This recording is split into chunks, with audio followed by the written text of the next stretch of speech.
I love junior achievement. I think other people should do it to get the experience, to learn the patience, to learn what it's like to be a teacher for a day. So at the bottom where it says skills and duties, you guys are gonna write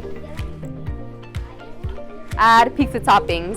1, 2, 3, 4, 5. We got 5 pizza dumps. I learned about jobs, and I learned about money, and I learned about pizza. About needs and wants. They're so excited to learn from someone else that they don't see daily. So they just want to do everything and they want to keep going and going. Pizza. It makes me so happy because I personally never got this at my school. So seeing them this excited, I know if I would have gotten this, it would have made me so excited to learn. And it makes me so happy that they're happy to have me here.